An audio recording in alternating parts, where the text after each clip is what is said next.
Hello, you're watching The Daily Dose. I'm Eylon Levy, standing in for Jeff Smith, and here are the top stories. Palestinian rival factions prepare for another round of unity talks in Cairo after the Palestinian Authority returned to the Gaza Strip. If we can determine that this is in our best interest, then clearly we should stay with it. U.S. Defense Secretary Jim Mattis puts himself on collision course with the president, saying the Iran deal is in the national security interest.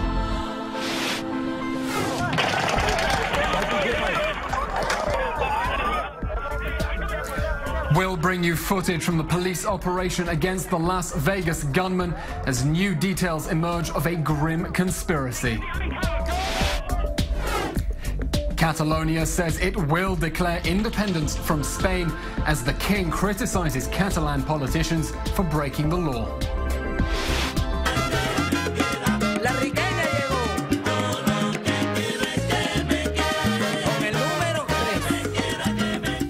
And we'll be live at the Tel Aviv port with Grammy Award-winning artist Marlo Rosado.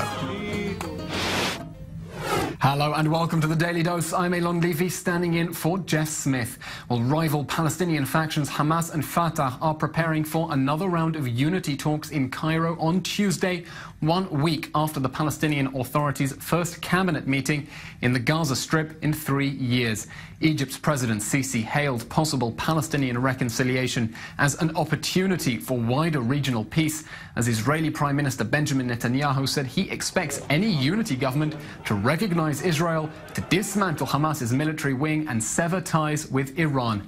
Islamist group Hamas invited the Fatah-led PA back to administer the Gaza Strip after intense pressure, but now Hamas says there is no way it will accept Abbas's demand to dismantle its vast military infrastructure.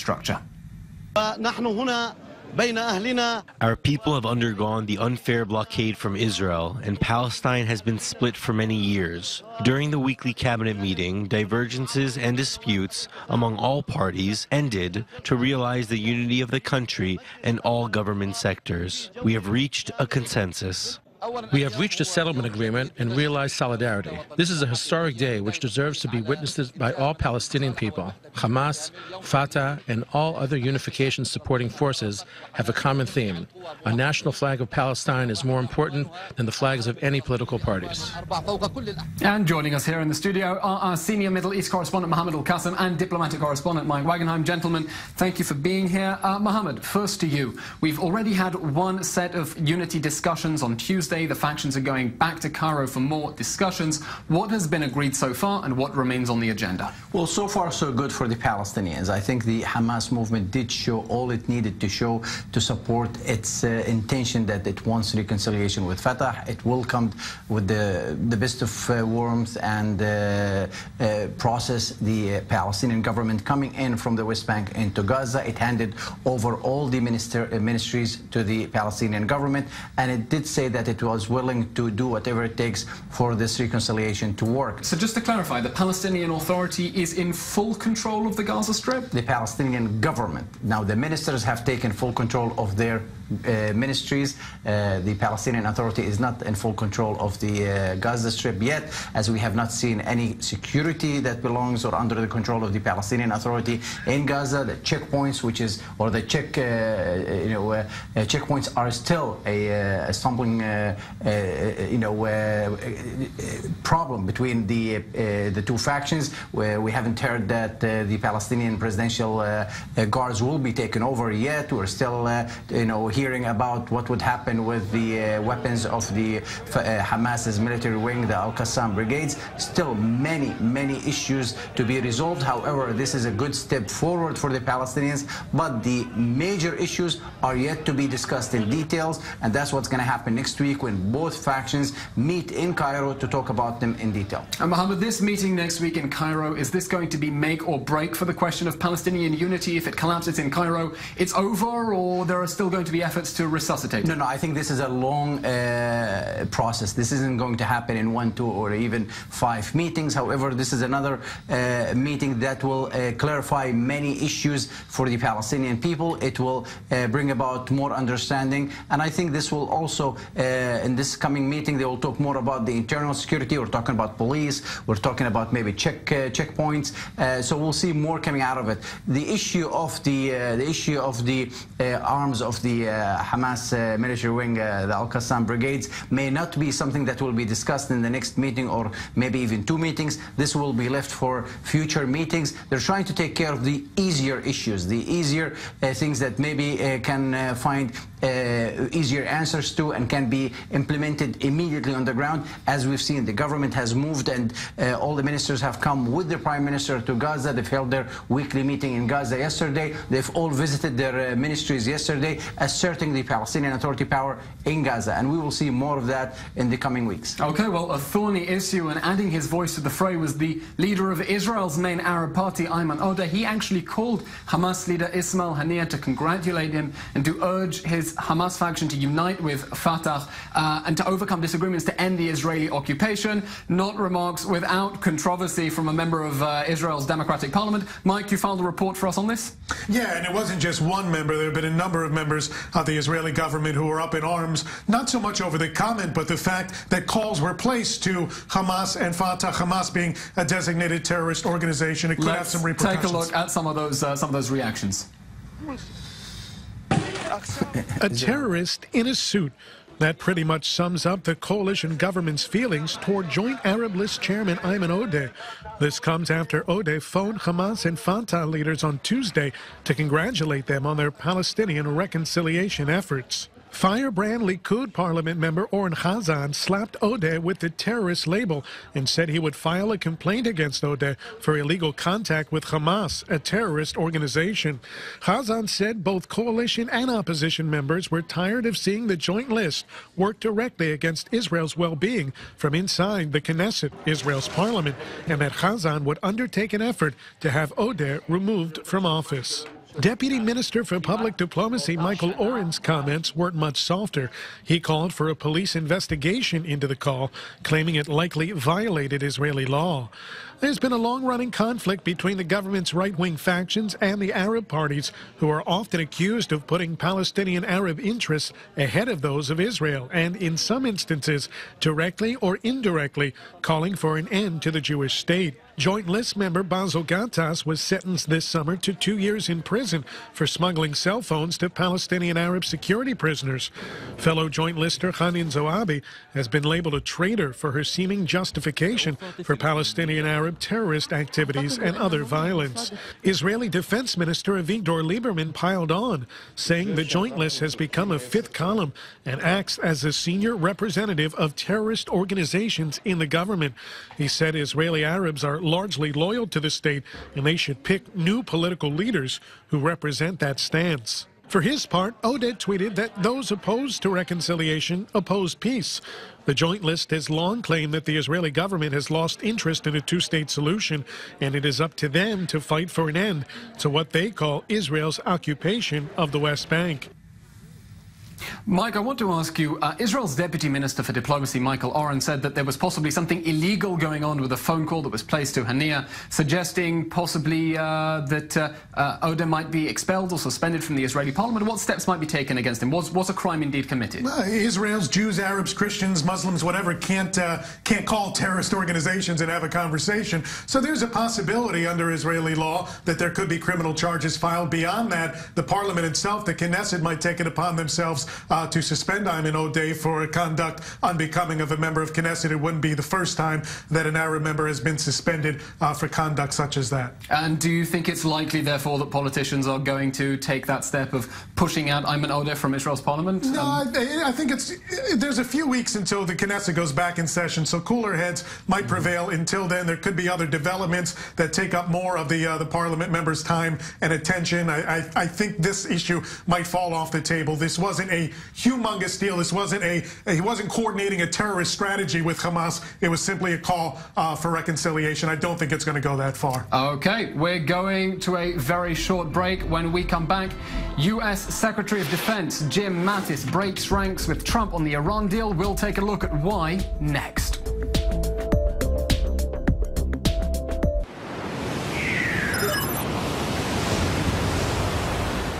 Fearless, timely, and always engaging. Every night, David Schuster brings the news from around the world to your front door. Watch Stateside, weeknights at 9 p.m. on I-24 News.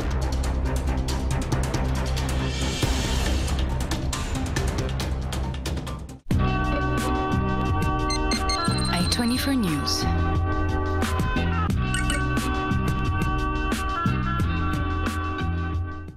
When you've got only 1 hour for everything you need to know about Israel, the Middle East, and the world, this is the show to watch.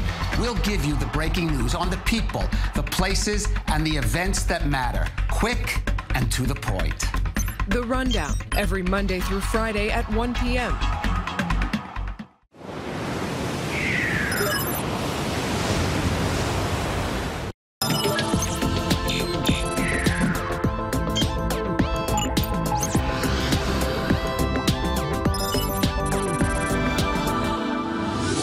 Hello and welcome back to the Daily Dose for a look at what's happening in the Middle East. Moscow says it has critically injured the leader of the Tahrir al-Sham terrorist group, the new incarnation of al-Qaeda, in an airstrike. Russia says 2 of its jets targeted Abu Muhammad al-Golani, giving him multiple shrapnel wounds and making him lose an arm.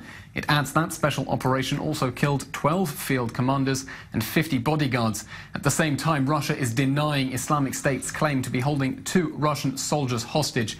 In a new video, ISIS shows 2 men it says are Russian troops captured in the Syrian city of Deir ez-Zor, where Russia helped the Syrian army drive the jihadists back. I am Zabolotny Roman Vasilievich, born in 1979 in Rostov region of the Soviet part of Russia. During an Islamic State offensive in a military point in the Shula district, I was taken hostage. With me also taken hostage was Sorkanov Grigory Mikhailovich, born in 1978 in the Domodedovo district. And joining us in the studio to discuss in just a minute the question of Turkey and Iran, who are coordinating their response to Iraqi Kurdistan's independence referendum. We have Iran expert Meir Javed Danfar and our senior defense correspondent Shai Ben Ari. Turkey and Iran are coordinating their response to Iraqi Kurdistan's independence referendum as Presidents Erdogan and Rouhani meet in Tehran today. Both countries have their own Kurdish populations. They're putting pressure on Kurds in Iraq to discourage their own Kurds from seeking secession. The 2 leaders are also going to discuss the continuing civil war in Syria, where they're backing different sides but have negotiated several de-escalation deals to wind down the fighting. Let's bring into this discussion Iran expert Meir Javed Danfar. Thank you very much for joining us. Since the Iraqi Kurds voted for independence, its neighboring countries have started piling a lot of pressure on them. What can you tell us about the pressure that Turkey and Iran are already placing on Iraq's Kurds and where they could still escalate this? Well, let's put things on a scale in terms of who's more worried about the Kurdish declaration of independence, Turkey or Iran? And the weight is in Turkey's favor. Turkey is more concerned about it than Iran because the secessionist movement in Turkey is militant, is much more militant. We have the PKK and is much more popular. We see even the Turkish army in southern Turkey launching operations. The Iranians are also concerned. The Iranians are also concerned, but not to the same extent as the Turks. So here we see President Erdogan trying to convince the Iranians to take tougher measures in order to threaten the Kurdish regional government in northern Iraq.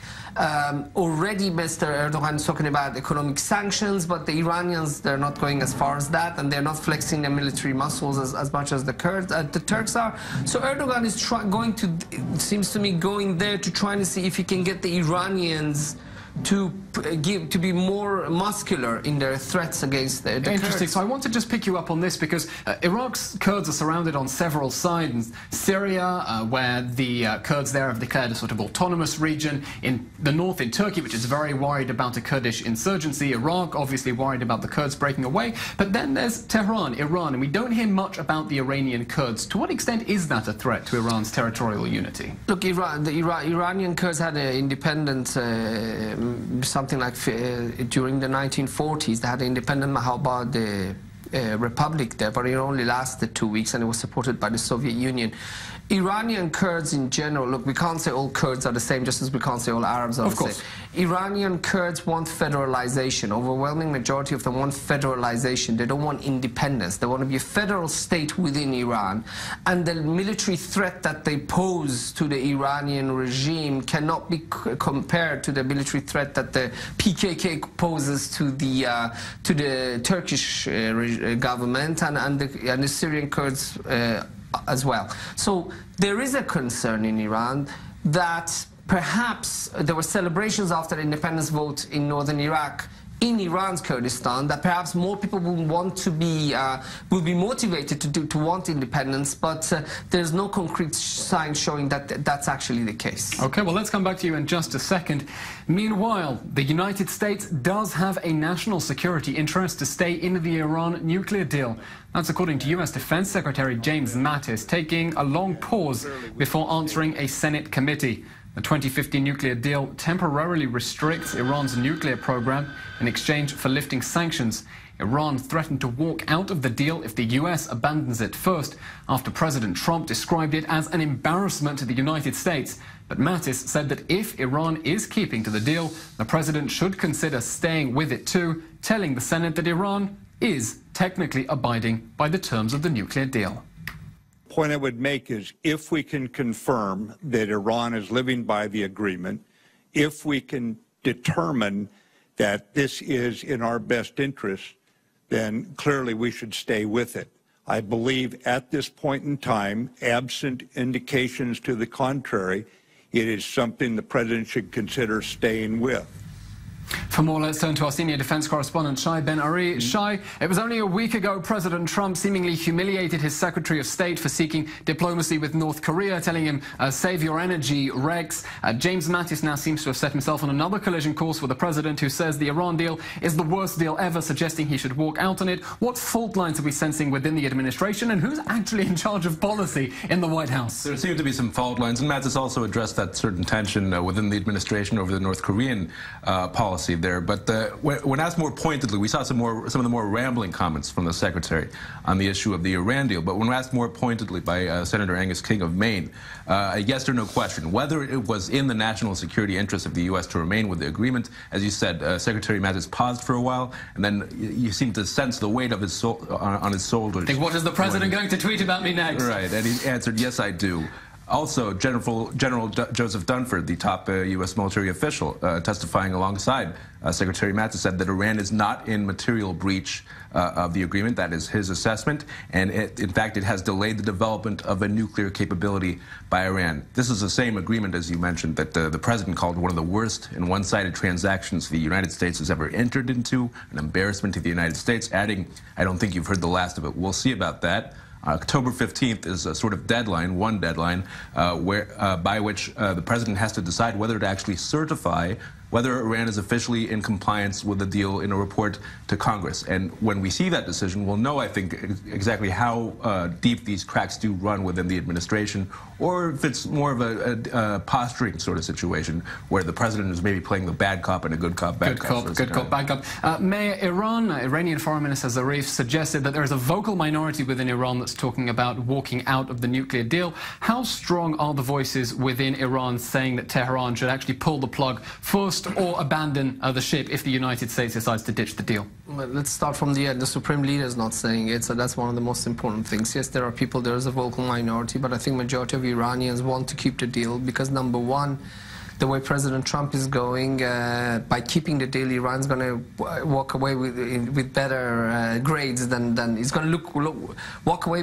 looking better than Trump, because Iran is keeping to the deal, but he's the one who is not certifying it. And on the other, Iran needs to develop its economy. You know, people in Israel and other countries just focus on Iran, in Syria, and on the Quds force. Yes, they're very good at that, but the economy needs a lot of funding. It needs a lot of money. It needs a lot of investment. So they need the deal to continue. And I think, to be honest with you, this is, you know, we talk about breaking the spirit of the deal. The Iranian regime has broken the spirit of the deal.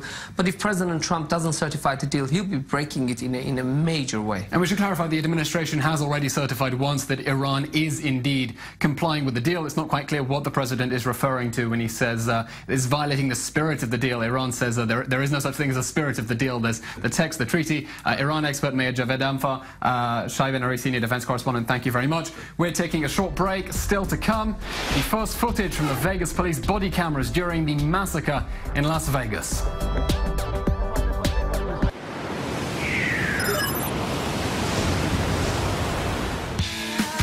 The trends, the fads, the breakthroughs. Get it all on Trending. From food, music, and art to advances in modern medicine. Weekdays at 8 a.m. Only on I-24 News. See Beyond. Stories. Stories that touch your heart and open your eyes. Stories that take you on a journey and show you something you will never forget. It's drama that only life can offer. High definition documentaries and discussions that connect us all. Weeknights at 10 p.m. only on I-24 News. Perspective. What you see isn't always what we see. Every evening, Debrief takes you beyond the headlines and goes inside the news of the day from a Middle Eastern perspective. The deals, the people, the surprises. Get the inside story and how it will affect you. Debrief, Monday through Friday at 2 p.m. Only on I-24 News.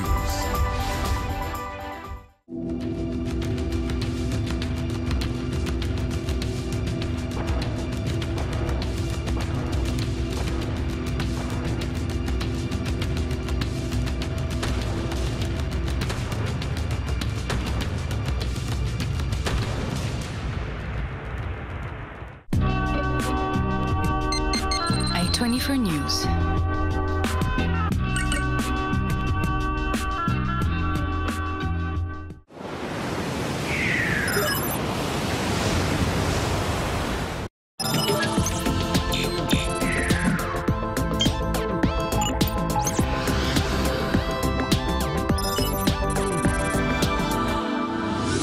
Hello and welcome back to the Daily Dose. Grim new details from Sunday night's Las Vegas massacre. As it emerged, the gunman installed cameras in and around his hotel suite to see whether police were on their way. Gunman Stephen Paddock killed 58 and wounded 527 when he rained automatic fire down on concertgoers from the 32nd floor of the Mandalay Bay Hotel. Authorities say the attack was pre-planned extensively. The gunman had 23 firearms in his suite, 12 outfitted with a bump stock to enable semi-automatic weapons to fire hundreds of rounds a minute. President Trump said there would be discussion about gun laws as time goes by. Here's some body cam footage from the police raid to take down the gunman. This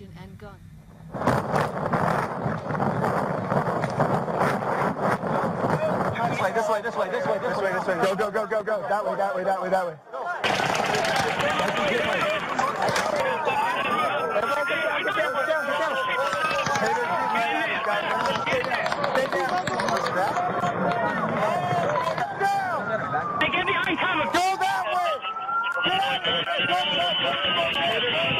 Guys, everybody stay down. Go that way. Where's it at?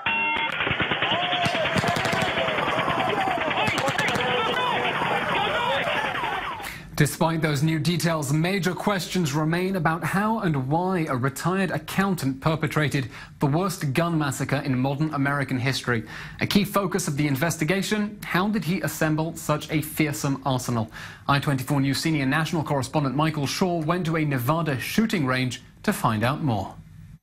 In a city where nothing ever seems real, Las Vegas has never seemed less real than it does 2 days after the horror of the shooting at a country music festival here. Genghis Cohen is a co-owner of MGV here in Las Vegas. What does MGV stand for? Machine Guns Vegas. Cohen has closed his firing range the last few days out of respect to what happened. On an ordinary day, though, there are several packages from which one can choose, from the SEAL team to the 3-gun experience to, yes, the urban assault experience. A lot of people ask me, well, you know, you sensationalize guns or you know, you promote firearms, you entertain people with firearms, and my answer to that is, do you know anyone who plays Call of Duty, Modern Warfare? Have you ever been to a movie with guns in it? And no one's ever said, no, I haven't. It's hard not to wonder the effect that this kind of entertainment has on our culture, but Cohen hints that there may be some. We as an industry need to think about what we do. I don't think that my business is any more, for want of a better term, a bad business than it was yesterday or the day before or the day that this happened. And while the owner of a business specializing in bringing the experience of automatic weapons to the curious tourist isn't where you'd expect to find disagreement with gun laws in America, Cohen, an NRA member, thinks that the group needs to use more common sense. Is it really going to hurt us as members of the NRA if we can't turn our semi-automatic weapons into fully automatic weapons through a legal loophole? I would say anyone who's common sense. I mean, you know, I have a gun safe at home. I don't have any fully automatic weapons in there. I can legally manufacture fully automatic weapons, and I could have a gun safe full of fully automatic weapons completely legally, but I don't. Gun control advocates hope that more NRA members will speak this way, even if the country's fascination with firearms remains. At the end of the day, I guarantee you that people will still want to do this and still want to be part of this business and still want to come and shoot guns. The hope is that when Cohen reopens MGV, it will be the only type of place where bullets will resume flying in this still reeling city. And joining us now from Washington is Michael Wilner, the Washington correspondent for the Jerusalem Post. Michael, thank you for joining us. When President Trump was asked about the Las Vegas massacre, he said, we'll take a look at gun laws as time goes by. Was President Trump hinting he might be open to some form of gun control, or was this the president ad-libbing and shooting off the hip again? Well, one of his famous taglines is, we'll see, for just about anything. But on this issue, it was interpreted as him effectively saying that this is open for discussion for him, and indeed he's been on both sides of this issue. There are lots of ways in which he can legislate on gun laws, or suggest legislation, I should say, at the margins. But the larger debate is not something that can really be affected by legislation. I think that when we're talking about whether or not silencers will be legalized, that's not actually going to affect whether or not an event like Las Vegas can occur. Michael, however we want to interpret the president's enigmatic remarks, Mitch McConnell on Capitol Hill says it is premature to start talking about legislative solutions. Are we again seeing a united Republican front standing up in favor of gun rights and against any federal intervention on this question? I think that's probably right. Again, even if we were to enter into a paradigm in which you had a Republican president opening up the discussion on gun control legislation, it would be at the margins. And when I say that, I mean we're talking about whether or not those who are listed on the no-fly list should be on a no-buy list. Issues of whether or not silencers should be legalized, but as your reporter rightly noted, a lot of the tactics that this shooter used would not have been covered by the debates in Washington. So there's a gap between what the conversation is. A gap remaining in Washington. Michael, I'm afraid we have to go to a break. When we come back, still to come, Spain ups the pressure as King Felipe slams Catalan leaders on national television, the latest in the independence struggle.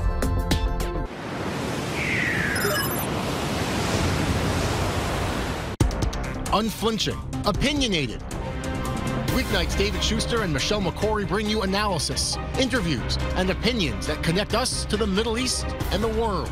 Watch Crossroads, weeknights beginning at 6 p.m., only on I-24 News. Terror knows no bounds. We are transferring power. At the end of the day, when you need to understand how the events of today are shaping your tomorrow. Europe will be destabilized. Top news, events, discussions, and more with analysis from Israel, the Middle East, and beyond. Perspectives, Monday through Thursday at 11 p.m., only on I-24 News.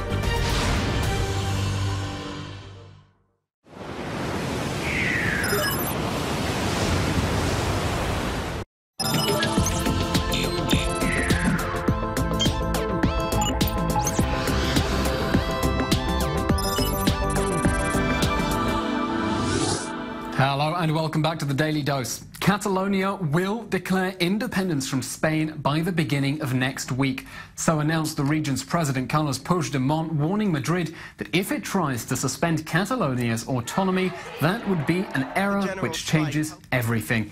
In a televised address, Spain's King Felipe attacked Catalan leaders for breaking the democratic principles of the rule of law by organising an illegal referendum on independence.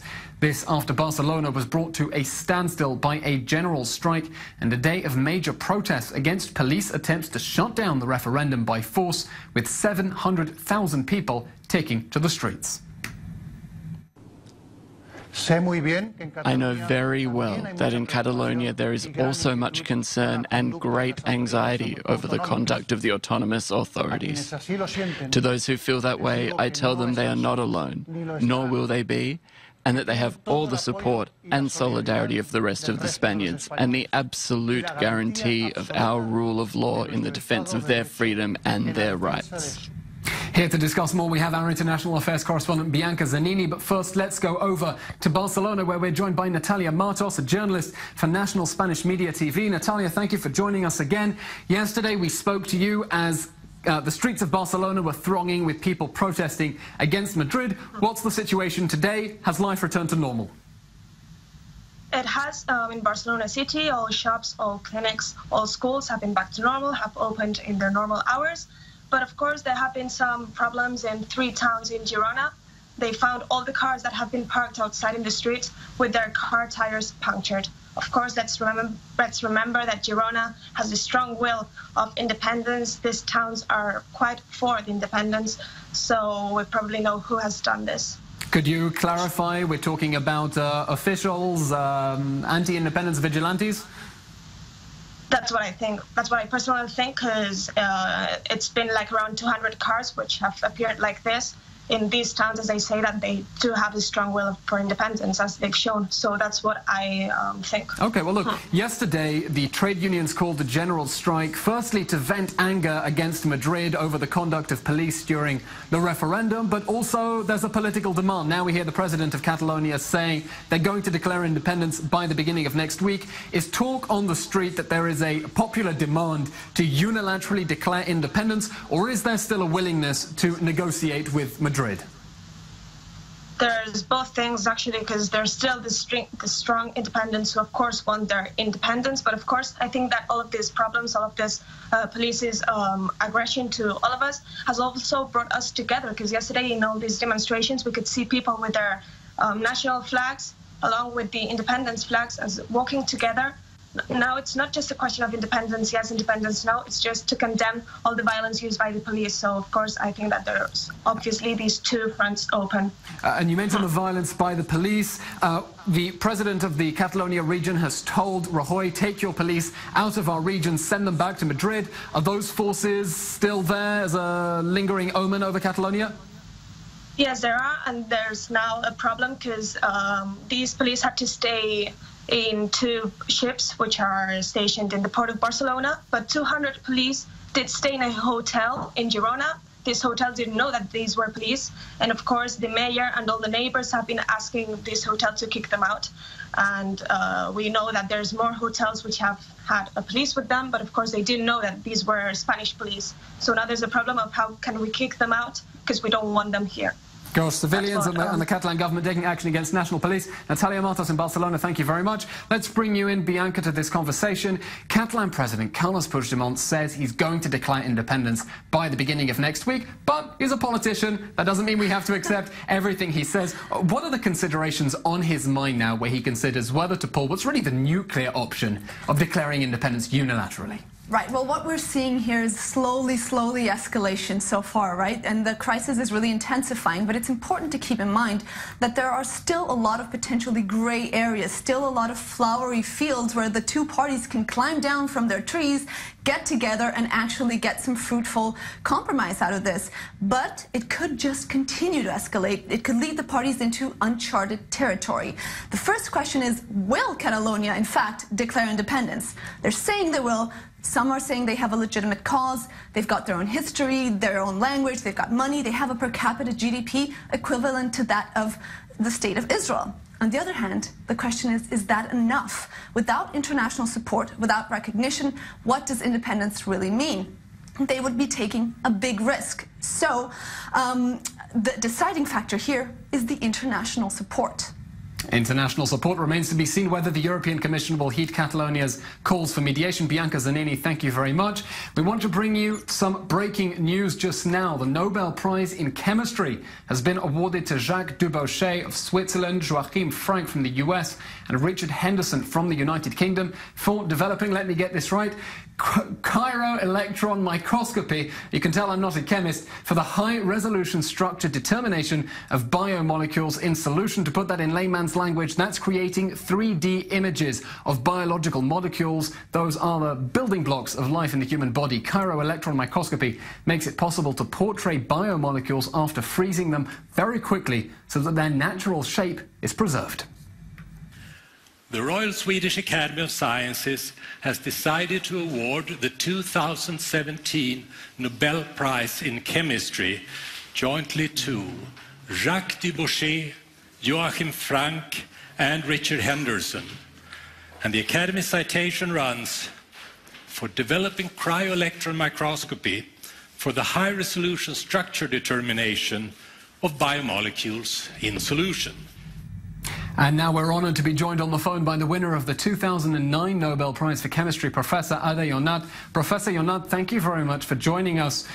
For the scientific ignoramuses among us, could you please explain what is the discovery for which these three people have just won their Nobel Prize? Actually, what they did, developed a technique that let us, the other scientists, discover things that we didn't know before about how biological particles, biological complexes, biological large molecules, biological great organizations within cells are functioning. So they developed the technique that allows us to do this not only relatively fast, but mainly looking at many conformations that happen while the process is taking place.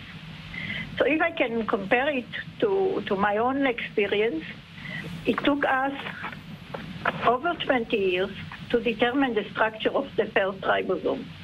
This is why I got the Nobel Prize. It took our people that repeated us 3 to 5 years to determine structures of similar ribosomes, and they were all from bacteria, the smaller ribosomes. Now, within the last 3 or 4 years, there are almost 100 of new structures of larger ribosomes, ribosomes from human, ribosomes from diseases, ribosomes from animals, and they are being determined in a few months and in several different stages of the function. Truly extraordinary, and of course every scientific discovery is welcome in itself as a huge advance for science, but is there any indication at what this technique actually does, how it helps advance the causes of medicine or biology in practical terms? Yeah, sure, absolutely. First, let me tell you the name that we call it during the last 3-4 years. We call it the resolution revolution, which means the high detail revolution. And I think that every structural biologist is jumping into it. Even the big facilities are now building. I have to go to the beginning, the opening of at least 2 stations like this, one in England, one in France. And in the United States, it's already been for instance, in Stanford, it's already being installed. The questions that we are now trying to answer, at least my group, is how to design next generation antibiotics to overcome resistance to antibiotics, or not overcome, let me say, control. It will be more accurate. Professor, you're not keeping our eye on developments in antibiotics. I'm afraid to have to cut you off. We need to go for a break. Thank you very much, and happy Sukkot. Still to come, millions of Israelis are preparing to welcome the week-long festival of Sukkot. We'll show you how they're getting ready across the country.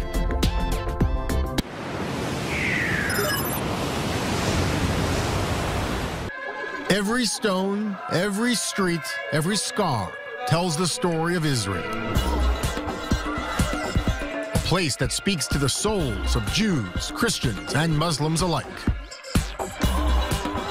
Changed by time and conflict, its magic still echoes in the hearts of its people. Watch Holy Land Uncovered every Sunday at 11 a.m. only on I-24 News. In the Holy Land, there are wonders most people never get to see. I-24 News will take you inside the shadows and unravel the secrets of some of the world's most revered sites in a way you've never experienced. All access from every angle. Tune in to Sacred Sites 360 every Saturday, 9 p.m., only on I-24 News.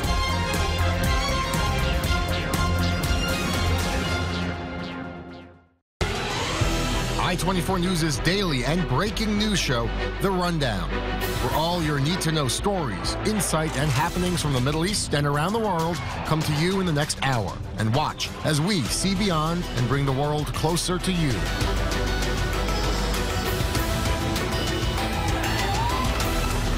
The Rundown, Monday to Friday at 1 p.m., only on I-24 News. Politics, economics, business, and technology. Get the real news and the real insight about what's happening around the world. I-24 News' Michelle McCory breaks down the top stories of the day from the Middle East to the U.S. Weeknights beginning at 7 p.m. only on I-24 News.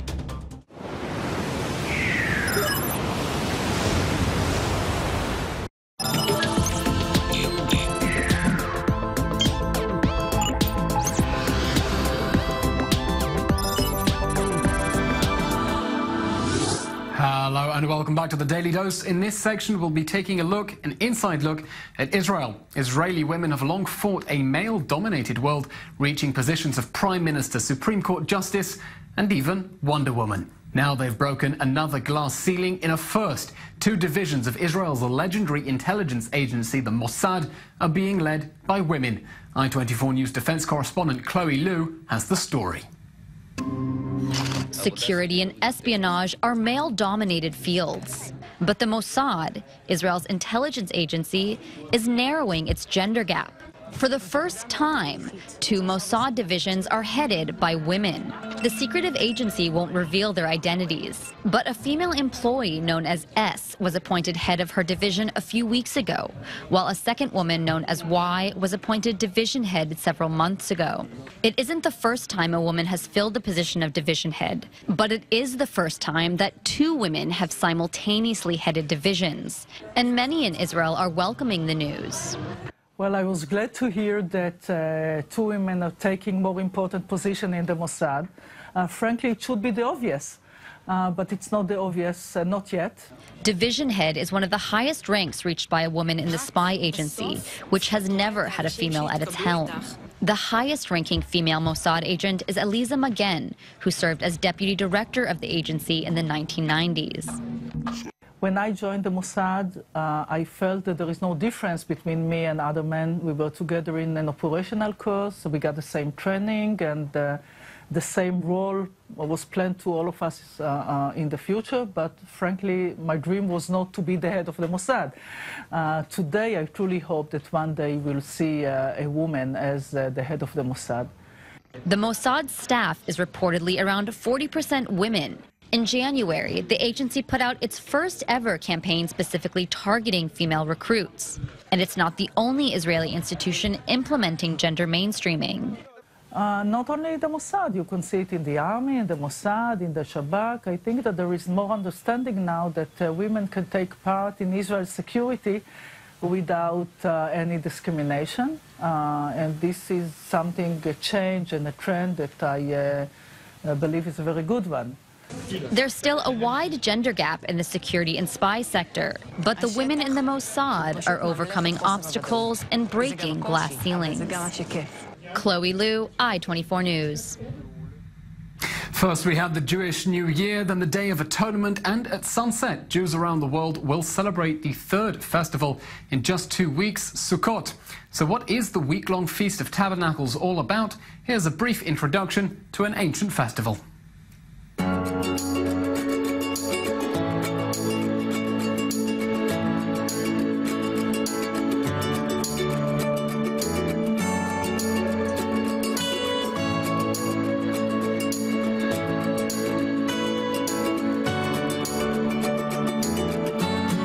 Fête de Sukkot où on doit prier sur ce fruit. Donc notre présence est importante pour vérifier que le fruit en lui-même est propre, beau, sur lequel on peut bénir, sur lequel on peut faire la bénédiction, et qu'il provient également d'un arbre sur lequel nous pouvons faire notre bénédiction, c'est-à-dire un arbre non cru.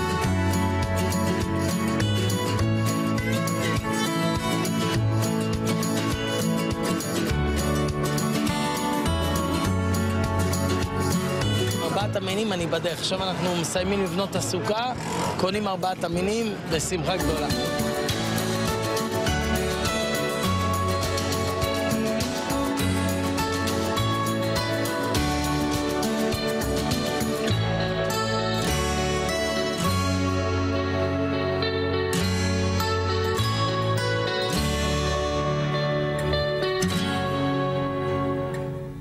And for more, let's go over to our correspondent Jordana Miller, who is in Jerusalem at, my goodness, an extremely colourful Machaneh Yehuda market. What an explosion of colour. Jordana, how is Jerusalem preparing for the holiday of Sukkot? I tell you, I'm here at a very special market where everyone's buying their last-minute items for the holiday, and there's kind of a feeling of frenzy here because, of course, the holiday's starting in just a few hours. And this holiday has so many symbolic religious items to use in the prayer service. So people here are buying this special citrus, which was called the etrog. You can see here this table behind me. It's very unique, and it has to be very carefully chosen because if there's anything wrong with it, then it won't be able to be used in the prayers. There's also lots of other items during this holiday, and of course, security is really beefed up here in Jerusalem. Partly because you're going to have Israelis sitting in outdoor huts that are built during this holiday. They are really the par excellence soft targets, if we could say. God forbid if there was anything going on. So Israel's actually decided this year to close the West Bank and Gaza for the entire 8-day holiday and the Sabbath following. So that's a total of 11 days. That in response to the shooting attack. Now, we spent a lot of time here this morning talking to people, and take a listen to what they had to say about this holiday and why it's special to them. I am not especially religious, so it's just a happy holiday that we celebrate together, non-religious people with religious people. We share our lives, we respect one to each other, and that's it. It's a time of joy. I mean, we're eating out in the sukkah, we're totally out of our element, and we're supposed to really experience what, it's basically just us and God. That's why the top of the sukkah can't be covered. It's called tzchak, there's still an opening. We also have other symbolisms and significance, and we take them together to emphasize the fact that the Jewish people is together. Every type of person. The etrog is one type of Jew, the Arava represents another type of Jew. Taking them together means that we're all together, and united we stand.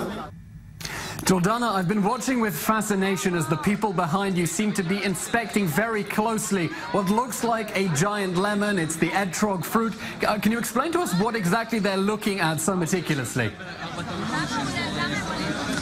Right, so it's amazing. People literally pull out magnifying small little glasses that people actually use to look at diamonds, because the symbols that are used during this holiday, there's a lot of Jewish laws about them, and they really can't have any defects.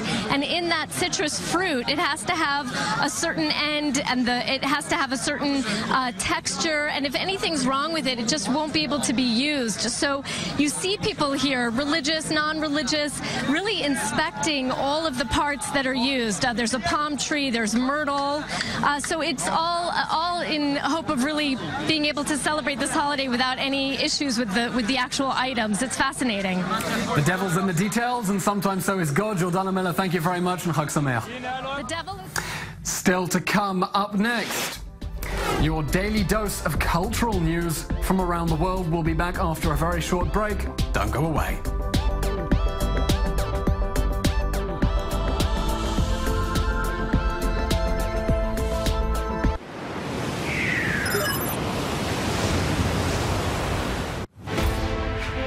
Perspective.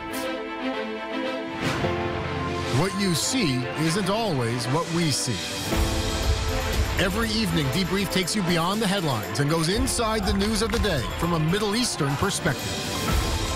The deals, the people, the surprises. Get the inside story and how it will affect you. Debrief, Monday through Friday at 2 p.m. Only on I-24 News.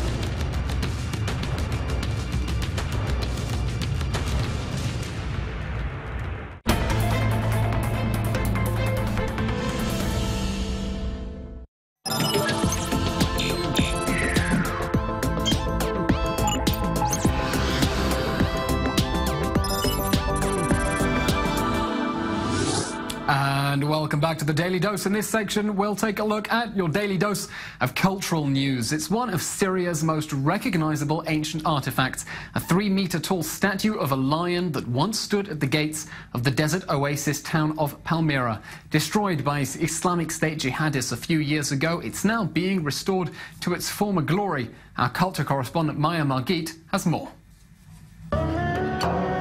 For millennia, the Lion of Alat stood guard in Palmyra, one of Syria's most famous artifacts, unique, weighing 15 tons, and smashed to pieces by the Islamic State. Now, after intense restoration efforts, it's finally on display once more, this time in Damascus. It's an exceptional statue. There are no more such statues in Palmyra. It was international known symbol of Palmyra. It was standing in front of the museum. Every tourist visiting Palmyra and the museum had photo with it. IS took over Palmyra in May 2015. During their rule, they destroyed some of the heritage site's most beautiful temples and artifacts, including the famed Lion of Alat, which dates back to the 1st century BCE. After painstaking efforts and with funding from UNESCO, archaeologists managed to return the ancient statue to its former glory. But the road to Damascus was not an easy one either. The major difficulties were when we were carrying the statue in Palmyra. We had 3 attempts. 2 of them failed. The Lion of Alat did not want to leave Palmyra. It stuck to its land and its old place. Though it will stay at the National Museum of Damascus for a while, antiquities experts hope to return it home in the future. It will stay in Damascus in the short term. In the long term, we may return it to its place that it was founded, in Palmyra. Although not yet home, the Lion of Alat is standing proudly once more. Maya Margit, I-24 News. And for more, we're joined by Maya Margit here in the studio. Maya, certainly a remarkable high-profile status of Syria's emergence from civil war, a very big trophy for the Assad regime as it effectively declares victory. But let's have a look at this lion. What more can you tell us about what its original purpose might have been way back when? Yeah, that's right. So 2,000 years ago, before Islam, this was basically a statue for the pre-Islamic goddess named Alat. Alat in Arabic is the female form of Allah, which means the god. So Alat means the goddess. It was one of the three major goddesses that were worshipped back then, 2,000 years ago. And she was a goddess of fertility and springtime. And lions are basically feared and respected animals. So the lion was supposed to be her companion, guarding the temple of Alat, was adorning the temple, and it would warn people not to have bloodshed or violence in that area, in that sanctuary. It was considered a sanctuary. So there was an inscription written, Alat will bless whoever will not shed blood in the sanctuary. And that's what the purpose of the statue was initially. Interesting. A pre-Islamic statue, so this is presumably why ISIS wanted to blow it up. That is one of the reasons. They do believe, the Islamic State does say that they believe that pre-Islamic artworks are heretical and that anything showing previous gods or goddesses before Islamic history should be destroyed. Although that's not entirely true. When it does benefit them, they don't destroy certain items. It's certainly an irony here. You say this is a fertility goddess. ISIS itself, if we remember, was an Egyptian fertility goddess. So there's an odd irony here. But I want to ask you, Islamic State didn't blow up everything, did it? What can you tell us? What's interesting is if you look at the videos of, those very famous, infamous videos of Islamic State destroying all the things in the Palmyra Museum, a very sad video to watch, very, enraging kind of video. But what archaeologists noticed in those videos is that some of the explosions of objects were a little bit too dramatic. So they realized that these were plaster replicas. Some of these things were not actually destroyed. They were just used for propaganda purposes to show that the Islamic State was not, paying attention to history or the international community. But what they did is they took some of the artifacts, whatever they could sell, and they would sell them. They actually have an antiquities department in the Islamic State where they grant licenses to people to go and loot and excavate archaeological sites. Extraordinary. Islamic State's greed and need for money really overpowering their religious zeal. So what more can you tell us about the looting of these artifacts? How far have they reached across the globe? Well, it's very hard to estimate exactly how far they've reached because some of these items are still being uncovered in Europe and in the United States. A lot of them made their way to Europe and the United States where there are many collectors and antiquities markets. But they're saying that it's in the hundreds of millions of dollars, perhaps even over $1 billion or several $1 billion. It's very hard to estimate. But now they're coming up with new technologies to try to prevent this in the future, especially with regards to Syria. They just invented something called smart water, which is a polymer-based liquid that they're throwing on all the antiquities in parts of Syria undercover so that if these antiquities show up somewhere else in the world, they can shine a special kind of light on them. It's invisible to the naked light. And that's safe for the antiquities? It doesn't destroy them to splash the special water on them? It lasts for years, apparently, and apparently, if it shows up somewhere else, an expert can shine this light on it, and they will see if it came from Syria. But that's just one small solution for a huge problem that's hundreds of millions of dollars. Extraordinary. Maya Margit, fascinating. Thank you very much. We're taking another short break now, still to come. The first few bumps in the road in the Fatah and Hamas reconciliation process. Will they overcome their differences and unite? That and more next.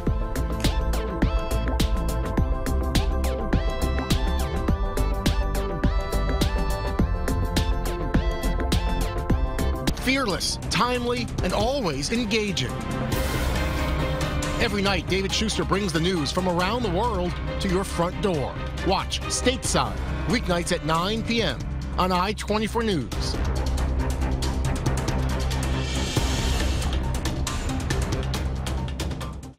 At the end of the day, when you need to understand how the events of today are shaping your tomorrow, top news, events, discussions, and more with analysis from Israel, the Middle East, and beyond. Perspectives only on I-24 News.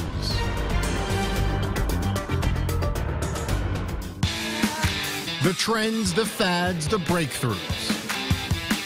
Get it all on Trending. From food, music, and art to advances in modern medicine. Weekdays at 8 a.m. Only on I-24 News. See Beyond.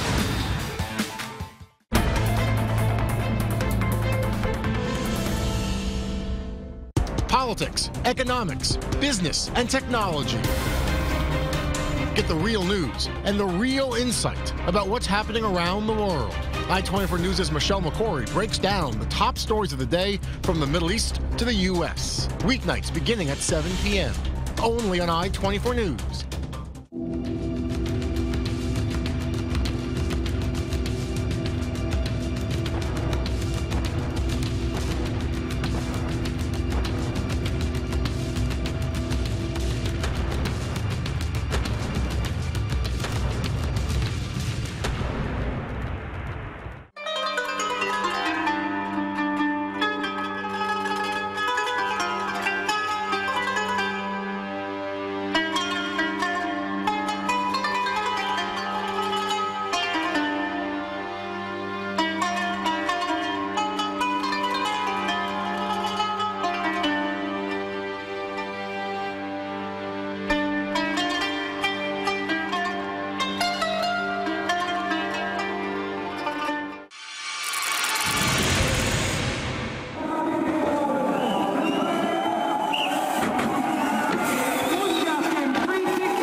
Hello and welcome back to the Daily Dose. I'm Eylon Levy standing in for Jeff Smith, and here are the top stories around the world.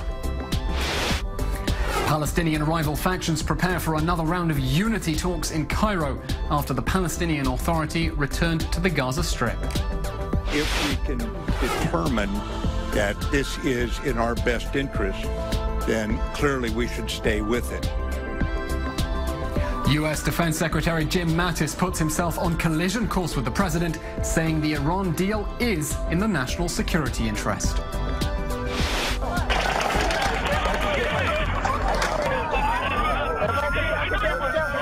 New footage from the police operation against the Las Vegas gunman as details emerge of a grim conspiracy. Catalonia says it will declare independence from Spain as King Felipe criticizes Catalan leaders for breaking the law.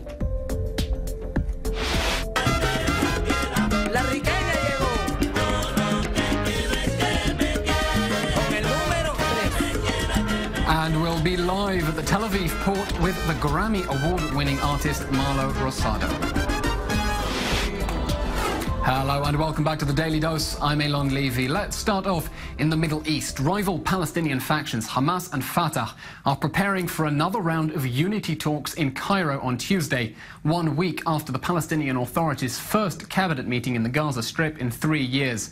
Egypt's President Sisi hailed possible Palestinian reconciliation as an opportunity for wider regional peace, as Israeli Prime Minister Benjamin Netanyahu said he expects any unity government to recognize Israel, dismantle Hamas's military wing and sever ties with Iran. Islamist group Hamas invited the Fatah-led PA back to administer the Gaza Strip after intense pressure, but Hamas says there's no way it will accept Abbas's demand to dismantle its vast military infrastructure. Our people have undergone the unfair blockade from Israel, and Palestine has been split for many years. During the weekly cabinet meeting, divergences and disputes among all parties ended to realize the unity of the country and all government sectors. We have reached a consensus. We have reached a settlement agreement and realized solidarity. This is a historic day which deserves to be witnessed by all Palestinian people. Hamas, Fatah, and all other unification supporting forces have a common theme. A national flag of Palestine is more important than the flags of any political parties. Joining us now in the studio is our senior Middle East correspondent Mohammed Al-Qasim. But first, let's go over to the phone where we're joined by the international spokesman of Fatah, Ziad Khalil Abu Zayad. Mr. Abu Zayad, thank you very much for joining us. Thank you. The Gaza Strip is suffering an intense electricity crisis, and that crisis was aggravated when the Palestinian Authority asked Israel to cut the electricity supply, saying it was cutting its own payments for Gaza's electricity by 40%. Now that the Palestinian Authority is back in control in the Gaza Strip, are you going to switch the lights back on? Well, the thing is like this. The steps are taking place in the field, and since the government is back to Gaza to take control and will be in charge and is already in charge of the ministries, then absolutely the government will take its responsibilities regarding the people of Gaza. Mr. Abu Zayad, the decision, Hamas's decision to invite the Palestinian Authority back came after the PA put extreme pressure, aggravating the Gaza Strip's humanitarian distress as leverage against Hamas. Is the Palestinian Authority really a responsible government that cares for the people of Gaza when it was willing to exploit their humanitarian distress for political gains? Of course, the government is responsible, and definitely the Palestinian leadership takes all responsibility for the people. The problem back then was that since Gaza is part of the Palestinian state, legally speaking, the government is the one that should be in charge of the services and the responsibilities for the people. Now, at the time of the division, the government was not allowed to function and work. Now, with this agreement signed with the Egyptians being involved in it, and allowing the government to function as it should be, this solves most of the matters on the ground, including the electricity and all other issues that, or basic services that the Palestinian people needed. But at the same time, it is important to remember that the government can't function alone without the support of the international community, and the responsibilities that are also on Israel as a state that is on the borders with Gaza and controls the incoming and outcoming of anything needed for the people living in the Gaza Strip. Mr. Abu Zayad, let's talk about the responsibilities of the different organizations. It was just a few months ago that the Palestinian Authority asked Israel to cut off all its electricity to the Gaza Strip, and the Israelis actually had to barter the Palestinian Authority down to only cutting off 40% of the electricity. Is this not an outrageous violation of the human rights of the people in the Gaza Strip? If Israel had decided unilaterally to cut off half of Gaza's electricity, you'd be accusing them of crimes against humanity, would you not? No, this is not accurate. You're showing as if the Israeli government was trying to do a good thing for the people, and the PA or the Palestinian leadership was doing the opposite. The decision back then was not to cut off all the budget that is specialized for the people of Gaza. Actually, the majority of the Palestinian budget, when speaking about the government, goes to the people of Gaza. There was a kind of a division in the decisions regarding the budget and the money transferred to the people, while they are not able to administrate and be in charge of the taxes and all other things related to the money issues inside the Gaza Strip. Now, since this is solved, I don't think this exists anymore. It wasn't a decision violating the humanitarian law. If you want to speak about humanitarian law, the responsibility of supplying all the services needed for the people relies on the state that is occupying or putting a siege on any geographic part of the land. And in this case, Israel is the first side to take responsibility of this. Okay, Mr. Abu Zayad, I'm afraid the line is failing us slightly. Thank you very much for speaking to us. I want to turn now to our Middle East correspondent, Mohammed Al-Qasim. I want to ask you what you make of his remarks just now, saying Israel, as the occupying power, is responsible for providing services to the people of the Gaza Strip, absolving the Palestinian Authority of responsibility for actually paying for the electricity that Israel supplies to Gaza. Well, the focus should be on what steps did the Palestinian Authority, President Mahmoud Abbas, has taken against the Gaza Strip. If you want to talk about, policies or sanctions imposed by the PA and Israel, you're not going to get, done with them for many, many hours. I mean, Israel has been imposing a blockade on Gaza for 10 years. Also, Egypt is doing that. So almost everyone has, one way or another, impacted negatively the people of the Gaza Strip, the Palestinians who are living there. But I think what President Mahmoud Abbas was trying to do in the past few months by imposing or not paying, making payments to the Israeli electricity company that was providing electricity to Gaza is try to exert pressure on Hamas to come to the table as they have done right now. And he succeeded in that. It wasn't only the electricity bills that he didn't pay. It was also salaries to civil employees, among other steps that he took. And he succeeded somewhat in bringing Hamas to the table, where both are now trying to talk about reconciliation. But Also, President Abbas felt compelled to go to the negotiation tables, as he himself saw in Hamas trying to get closer to his nemesis, expelled Fatah member Mohammed Dahlan, maybe giving him, getting him back into the Gaza Strip, giving him legitimacy. So he again felt probably he should engage with Hamas at this point. So we just heard from Mr. Abu Sayyad, spokesman for Fatah, that the Palestinian Authority may indeed continue resuming payments for electricity if it does fulfill its all of its responsibilities. But I want to ask you, looking specifically at these negotiations between Fatah and Hamas, what disagreements are there within the Fatah side, and specifically this question of Dahlan, who is really the arch nemesis of Abbas? Where does he fit into this story? Well, he fit there. He fit in the story that he was engaged with Hamas in the last few months, probably with the support of the Egyptian government, in trying to ease the blockade on the Gaza Strip, try to maybe engage with Hamas and bring him back in to facilitate the governing of the Gaza Strip. Nothing has really materialized, but just talking to Hamas, Mohammed Dahlan talking to Hamas, that in itself posed some sort of threat to President Abbas, even though the PA and Fatah reject this theory or reject this accusation. But I think that it did, have some kind of influence on President Abbas getting talking to Hamas and trying to achieve something with this reconciliation talks. Interesting. We look at these big international questions, and at the end, sometimes it does come down to the internal political games. Senior Middle East correspondent Mohammed Al-Qasim, thank you very much for your insights. We're going to take a short break. Still to come. Hours ago, Turkey's President Recep Tayyip Erdogan touched down in Iran to decide how to respond to Kurdistan's looming independence call. How will they do it? We'll be back.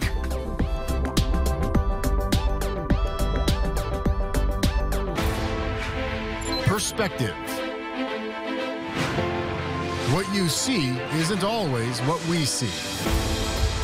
Every evening, Debrief takes you beyond the headlines and goes inside the news of the day from a Middle Eastern perspective. The deals, the people, the surprises. Get the inside story and how it will affect you. Debrief, Monday through Friday at 2 p.m. Only on I-24 News. The trends, the fads, the breakthroughs. Get it all on Trending. From food, music, and art to advances in modern medicine. Meet the trendsetters and the tech giants who make it all happen on Trending. Weekdays at 8 a.m. Only on I-24 News. See Beyond.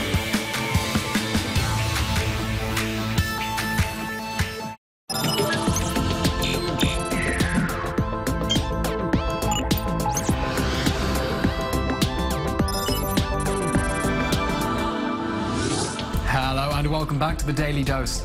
Popularly hailed as the Jewish people's blood brothers, Israel's Arabic-speaking Druze minority have always fought side by side with Jewish soldiers in Israel's army. Now, Israel's president has signed a symbolic treaty with the Druze community, affirming their joint fate with the Jews. For more on a special ceremony honoring the 90 Druze soldiers who fought alongside the Jews before the establishment of the Jewish state, here's our Middle East correspondent Michael Pluchak. A renewing of vows, that's what Israel's president is calling this ceremony.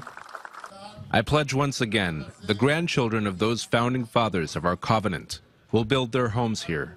That is our duty, to build together the foundations of our mutual home. In a first event of its kind, the Israeli government is pausing to pay tribute to the Israeli Druze community, specifically to 90 Druze fighters who earned Decoration of State Warrior medals that predate the Israeli state for their help fighting alongside Jews in the Israeli War of Independence. Most Israeli Druze communities have a long history of fighting alongside and for the Jewish state. There are only some 1.5 million Druze worldwide.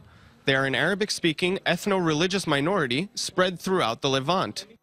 In Israel, they number approximately 140,000, and a high percentage of their male youth serve in the Israeli army, the only Arabic-speaking minority in Israel to do so.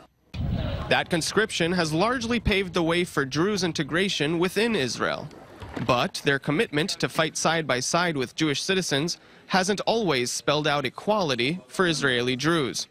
And many have raised grievances, saying although they serve their country, they're often treated as second-class citizens. We aspire that our partnership will not only be with the burden of upholding security, but also in everyday life as well. We too have the right to live in respect and in equality with the Jewish citizens of Israel. Israel will be marking 70 years of independence in just over half a year. Many thus see the ceremony as appropriate timing and long overdue for the Israeli government to recall some of those Druze who helped guarantee Israel's success in its first war. Michael Pluchak, I-24 News. Turkey and Iran are coordinating their response to Iraqi Kurdistan's independence referendum. As Presidents Erdogan and Rouhani meet in Tehran today, both countries have their own Kurdish populations. They're putting pressure on the Kurds in Iraq to discourage their own Kurds from seeking secession. The two leaders are also set to discuss the continuing civil war in Syria, where they back different sides but have negotiated several de-escalation deals to wind down the fighting. For more, we're joined by Laura Patel, a freelance journalist based in Ankara. Laura, thank you very much for joining us. Earlier, we heard that President Erdogan is en route to Tehran to persuade Iran to take a more aggressive stance towards the Kurds in Iraq because Turkey is more concerned than Iran is. Does Iran need persuading to isolate Iraq's Kurds as they push for independence?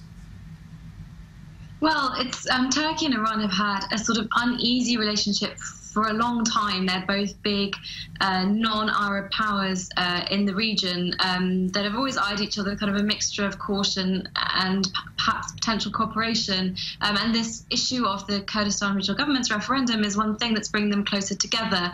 I mean, Iran is worried too, but as you say, Turkey is particularly worried. It has been fighting this ongoing 30-year battle with armed Kurdish militants in Turkey, a hot conflict at the moment.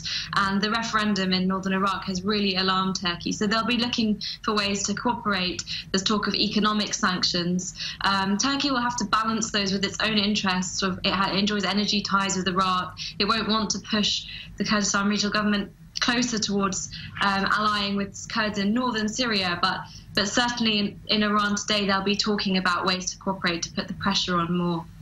Interesting. So, of course, there are other issues on the bilateral agenda, specifically the continuing quagmire in Syria, where the two countries don't exactly see eye to eye, but have been working together with the Russians on developing de-escalation zones there. What can you tell us about the two countries' strategic interest in stabilizing Syria?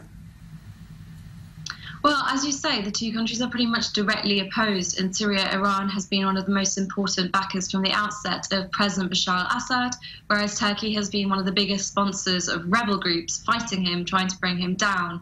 But Turkey has kind of had to moderate and soften its position in recent years, both because the tide of the conflict has been turning in favor of President Bashar al-Assad, and also because Turkey has been very, very nervous about Kurdish independent territories that have been forming along its border in northern Syria, and that has brought it closer to the position of Russia and Iran.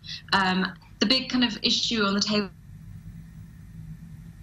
Oh, we seem to have lost connection. Indeed symbolic that President Erdogan is making his way to Tehran rather than vice versa, given the strategic interest. But let's move on. The United States does have a national security interest to stay in the Iran nuclear deal. That's according to U.S. Defense Secretary James Mattis, taking a long pause before answering a Senate committee. The 2015 nuclear deal temporarily restricts Iran's nuclear deal in exchange for lifting sanctions. Iran threatened to walk out of the deal if the U.S. abandons it after President Trump described the deal as an embarrassment to the United States. But Mattis said that if Iran is keeping the deal, the president should consider staying with it too, telling the Senate that Iran is abiding by the terms of the nuclear deal.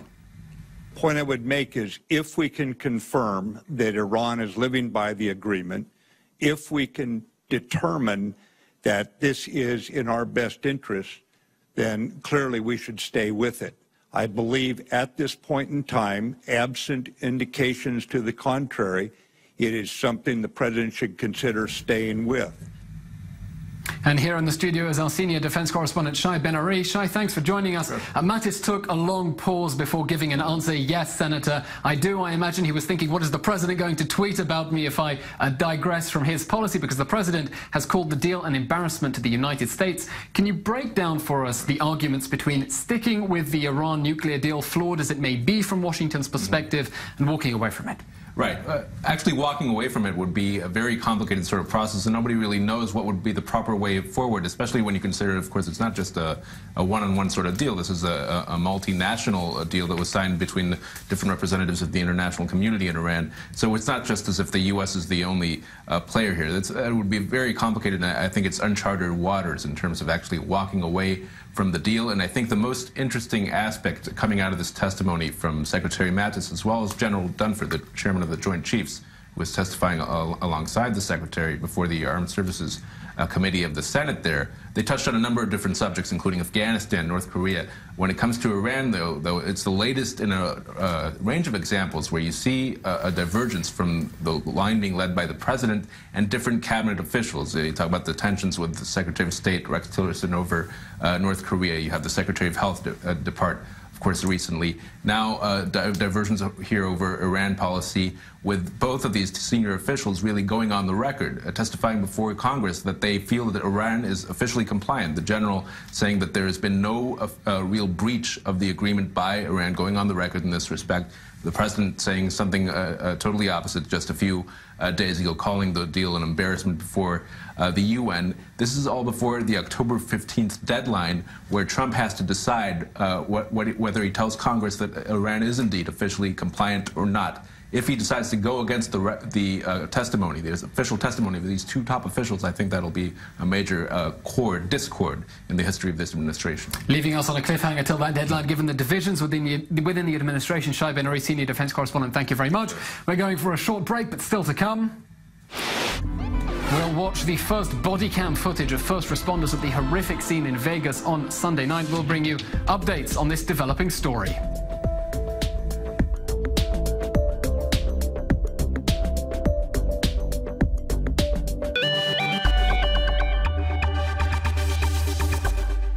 Our world is becoming increasingly connected. 6.5 million Wi-Fi enabled devices are now shipping every day, and global consumer internet traffic is growing exponentially. We are creating breakthrough technologies that connect millions of people and billions of devices. And as we collaborate with the world's leading service and content providers, we're transforming the way billions of people connect to their digital world, securing our place as the most trusted business in technology. We are Eris, and we're powering your digital world.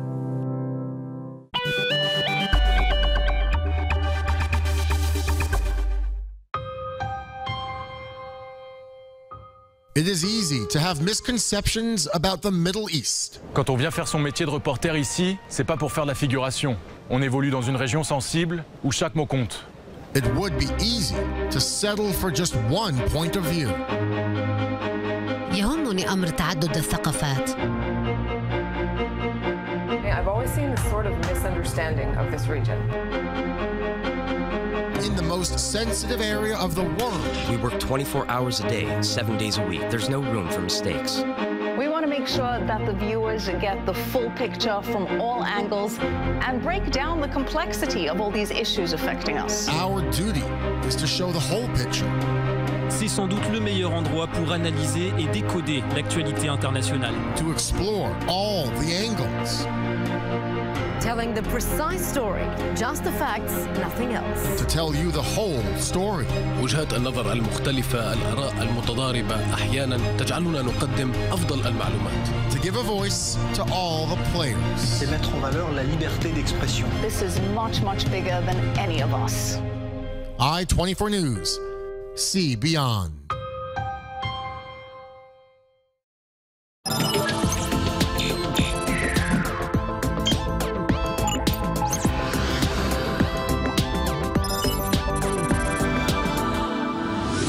Hello and welcome back to the Daily Dose.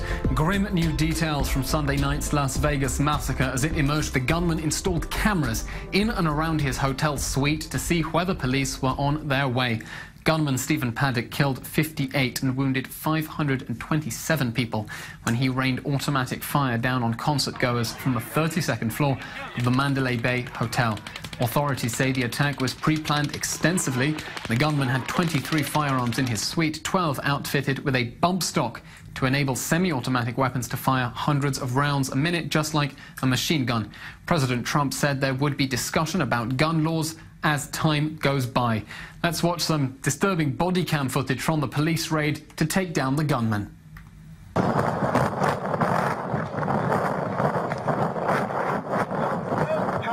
This way. Go. That way.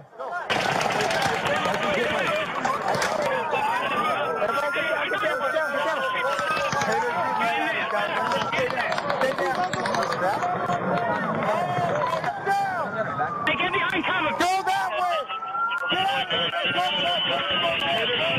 Guys, everybody stay down. Go that way. Where's it at?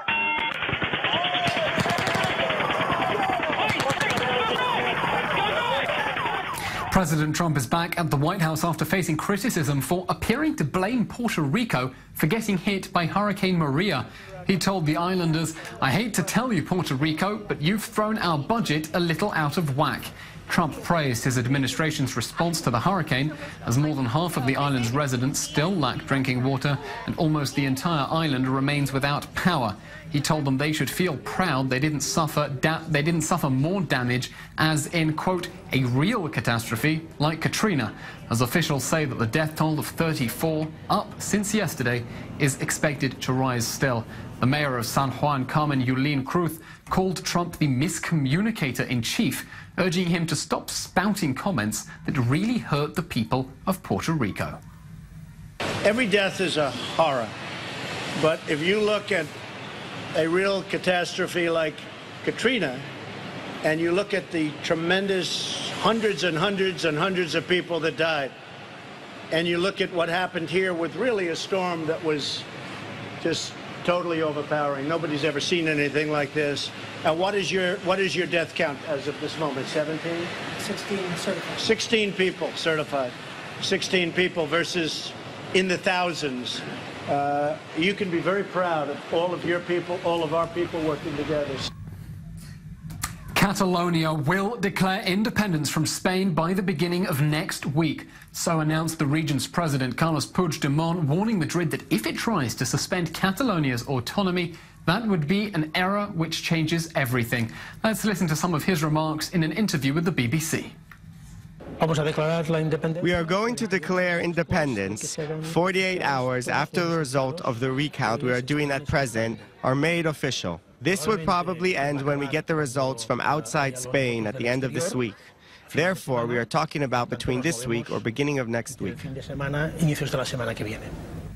In a televised address, Spain's King Felipe attacked Catalan leaders for breaking the democratic principles of the rule of law by organizing an illegal referendum on independence. This after Barcelona was brought to a standstill by a general strike and a day of major protests against police attempts to shut down the referendum by force, 700,000 people taking to the streets. I know very well that in Catalonia there is also much concern and great anxiety over the conduct of the autonomous authorities.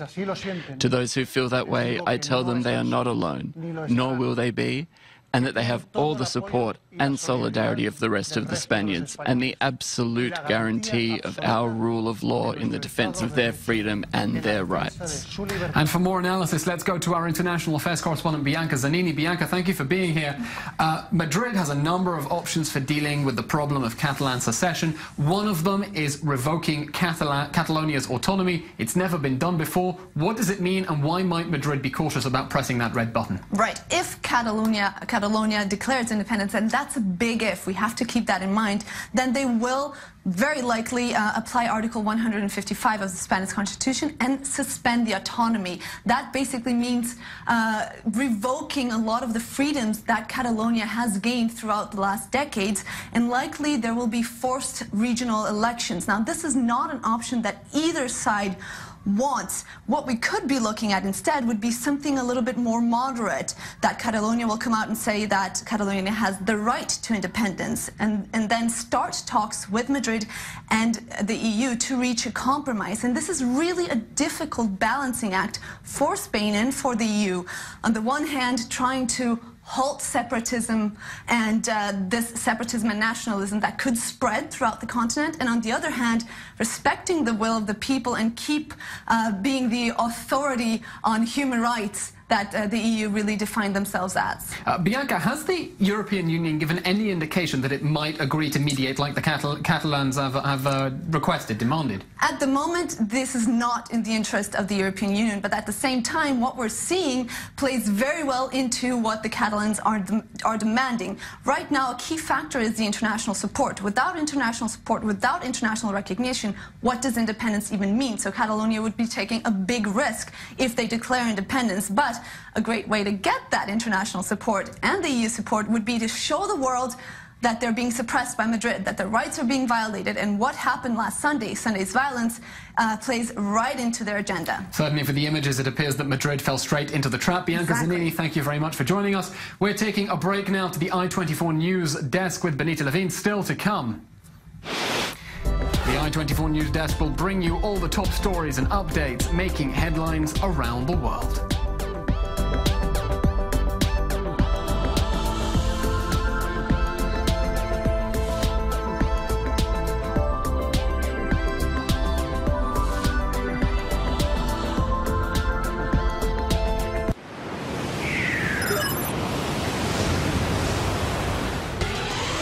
I-24 News' daily and breaking news show, The Rundown, where all your need-to-know stories, insight, and happenings from the Middle East and around the world come to you in the next hour. And watch as we see beyond and bring the world closer to you.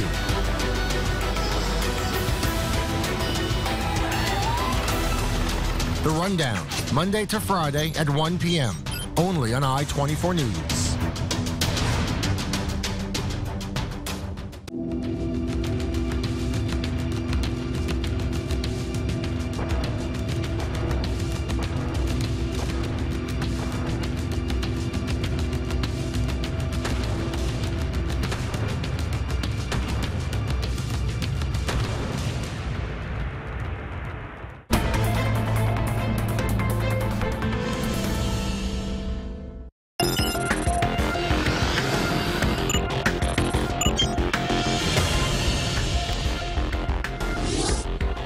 Welcome to the I-24 News Desk. I'm Benita Levine. Here are the top stories making news this hour.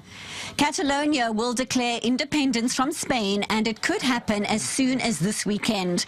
Catalan President Charles Puigdemont has told the BBC that his government will ask the region's parliament to declare independence after counting votes from last weekend's controversial referendum, which Madrid says is illegal. Today, we are closer to independence than a month ago, and this is not only a matter of calendar. Not only because we are making progress in the calendar that we had set, but also because each week and each mistake the government makes, we have gathered more social strength, more majority in Catalonia that doesn't accept this situation. Therefore, a definitive error like the state intervention of our autonomy, the arrest of a member of the government, or my own arrest, can be the definitive error. When asked what he would do if the Spanish government were to intervene and take control of Catalonia's government, Puigdemont said the move would only strengthen the will of the Catalan people to gain independence. The comments come after Spain's King Felipe says the independence vote has seen organizers acting outside the law. He says the situation in Spain is extremely serious and he is calling for unity. I know very well that in Catalonia there is also much concern and great anxiety over the conduct of the autonomous authorities. To those who feel that way, I tell them they are not alone, nor will they be, and that they have all the support and solidarity of the rest of the Spaniards and the absolute guarantee of our rule of law in the defense of their freedom and their rights. Las Vegas police have released the first raw body cam video from the night of the worst mass shooting in American history. At least 59 people were killed and more than 500 others were injured when local resident Stephen Paddock opened fire from the 32nd floor of the Mandalay Bay Resort during a music festival on Sunday night. In the footage, you can see police responding as concert-goers scramble for cover amid rapid gunfire. Now, despite claims of responsibility by the Islamic State group, the FBI believes the 64-year-old gunman acted alone. Police are still studying evidence found in Paddock's home and in his car. Meanwhile, the Filipino-Australian girlfriend of Stephen Paddock has been hauled back to the U.S. for questioning by the FBI. 62-year-old Mary Lou Danley is a person of interest. It's understood she has touched down in Los Angeles, where she was met by authorities. Police have declined to confirm reports that Paddock wired $100,000 to the Philippines before the shooting. Russia's defense ministry says a Russian airstrike in Syria has killed 12 field commanders from the Nusra Front and seriously injured the group's leader. The airstrike came after military intelligence uncovered details of a meeting of the leaders of the former Al-Qaeda wing in Syria. Officials say as a result of the strike, leader Abu Muhammad al-Golani is in a critical condition. Meanwhile, the Islamic State has released a video that it says shows 2 Russian soldiers captured by its fighters in the Syrian city of Deir al-Zor. 2 men in grey tunics appear in handcuffs, one with bruises on his face. But the Russian Defense Ministry is denying that their soldiers have been captured. As President Donald Trump considers whether or not to withdraw from the Iran nuclear deal, Secretary of State Rex Tillerson is working behind the scenes with Congress to head off the possibility of an international crisis. The certification deadline for the controversial agreement is on the 15th of this month.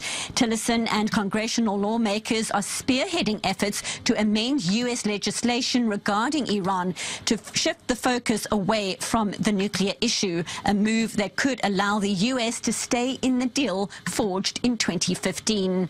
On the surface, a plan to keep the U.S. in the deal by taking a harder line on Iran through legislation seems to run counter to Trump's indications that he prefers scrapping the agreement.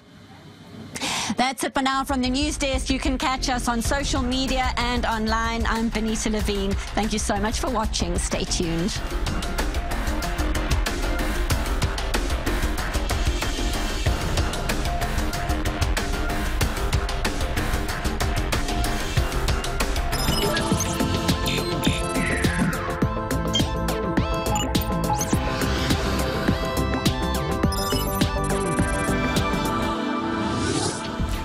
And welcome back to the Daily Dose. Ultra-Orthodox Judaism emerged as an explicit rejection of modernity, a conservative rebellion against the modern world and its values. And for many ultra-Orthodox Jews, that rejection of modernity is expressed through fashion, with clothes straight out of 18th century Poland. But for others, there needn't be a contradiction between embodying ultra-Orthodox values and following the latest trends. Shelby Weiner went out to sample some Haredi haute couture. Ultra-Orthodox Jews are often characterized by their distinct clothing, dark, heavy, and overtly modest outfits that haven't changed style in hundreds of years. However, some Orthodox are getting a makeover. We hit the streets with religious fashionista Dina Abramson to see what trends are debuting with the devout. Our tour begins in Bnei Brak, a city in Israel that is mostly ultra-Orthodox or Haredim. This is the Rabbi Akiva Street. It's the main of Bnei Brak. You could call it the Fifth Avenue of the Orthodox people in Israel.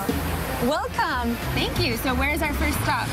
Okay, let's see. We have here many of fashion designer store. Let's go here. Come with me to the biggest one. Mikumi is an international fashion store that only sells conservative clothes. Religious designer Racheli Zilbernich was inspired by the lack of modest options and her love of fashion. הייחודיות שלנו שאנחנו מעצבות בגדים מופנתים, אבל שיהיו גם צנועים. המטרה היא באמת להביא אופנה עדכנית, טרנדית, ושתהיה גם צנועה. כי הלקוחות לא יצטרכו ללכת בחוץ ולחפש בגדים, ואחר כך, כמו שאומרים, לגייר אותם.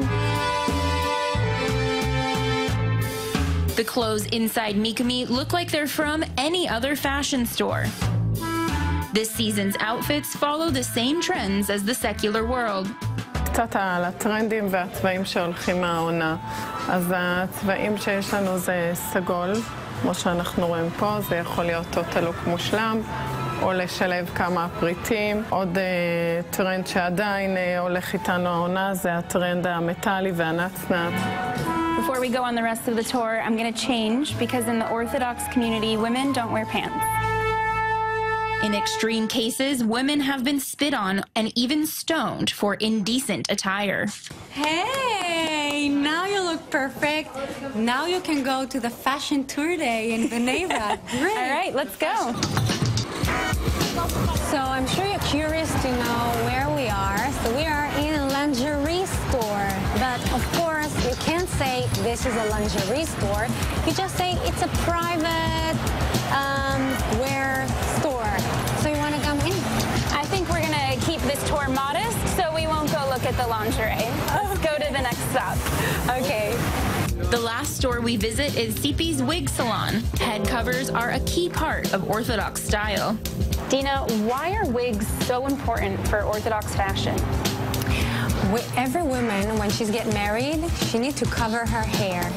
This is the law. They can cover the hair many ways, but the perfect way is with wigs. That way you can't see your natural hair. Why won't you try one by yourself? You already have the look. The wig that I'm about to try on costs 14,000 shekels. That's about $3,500 US. So we're gonna complete this in a pretty expensive way. Because Orthodox women wear a wig every day, most are willing to spend big bucks. At Sipi's, all the wigs are made from natural hair and then uniquely styled for each customer. Well, this is complete. It's the full ultra-Orthodox look. Breaking from thousands of years of tradition, the Jewish law of modesty, tzniut, is having a fashion transformation on the Haredi 5th Avenue. That's devout love of fashion for you. Still to come.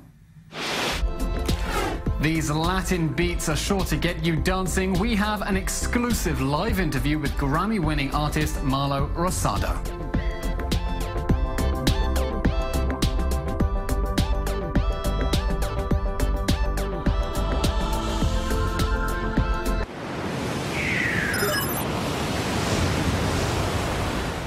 Fearless, timely, and always engaging. Every night, David Schuster brings the news from around the world to your front door. Watch Stateside, weeknights at 9 p.m. on I-24 News.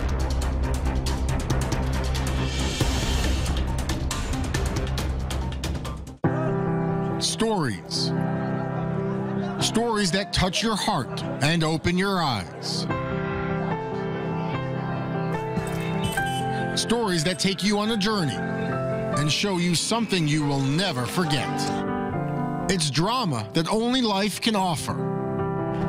High definition documentaries and discussions that connect us all.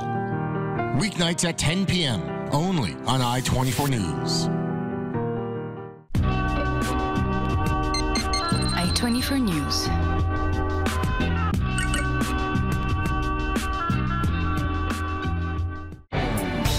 Politics has its own set of rules. In Israel and beyond, public figures play an elaborate game of cat and mouse with the media. We'll break it all down for you with our all-star panel of movers and shakers. The Spin Room, Sunday at 10 a.m.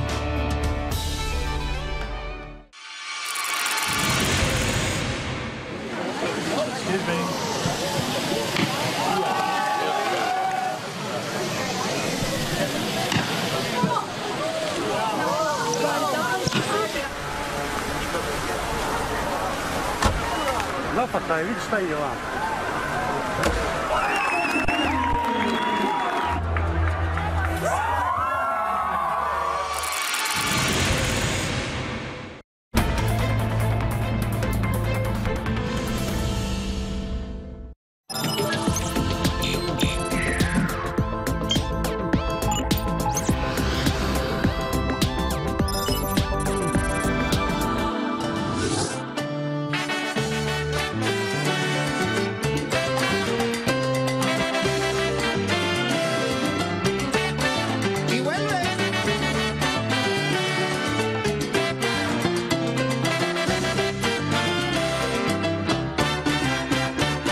heart is in salsa. Grammy Award winner Marlo Rosado has had a hand in a variety of Latin American music from merengue to hip-hop.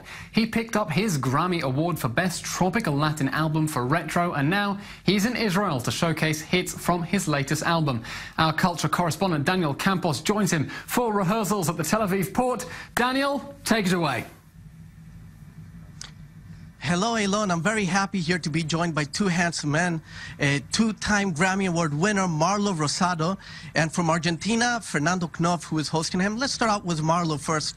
Marlo, your first time in Israel. Yes, my first time in Israel. I'm loving your country. What a great, great, beautiful place. I've been all over. I've been here 2 days, and I've been all over. So what can we expect tomorrow night at the concert at Zappa? Oh, my God. Good salsa. Good salsa. To dance, good hard salsa, an amazing band. The band Latin Power from Israel, amazing. If I go back and tell people in the United States a salsa band in Israel, they won't believe me. So I'm taking a lot of video to show them. Awesome, great band. But in your past in New York, you've been performing with Jewish and Israeli musicians. You've met all over, Miami, New York, even in Puerto Rico. Jewish musicians all over the world. So yes, of course. Now let's speak to the host here, the man organizing this event, Fernando Knopf. He's actually the founder of the Latin Power Orchestra, and it was his idea to bring Marlo. Why? Yes, well, it's an amazing opportunity to bring here Marlo for the first time with us. Is one of the biggest projects for us this year. It's an amazing opportunity to play Marlo's music, amazing arrangements of salsa with this wonderful orchestra. So we're very, very, very happy to have Marlo for the first time in Israel, and I hope will be many, many more. Maybe, Marlo, you can tell me, what can we expect in the repertoire? We heard the song Fuego en la Picotea in the opening. What can we expect? What type of tunes? Cha-cha-cha, salsa, merengue? What are we going to hear? Mainly salsa. You're going to hear some cha-cha. You're going to hear a little bit of guaguancó, everything that's around that tropical area of salsa. But you definitely have to put on your dancing shoes, because no matter what we play, you're going to dance.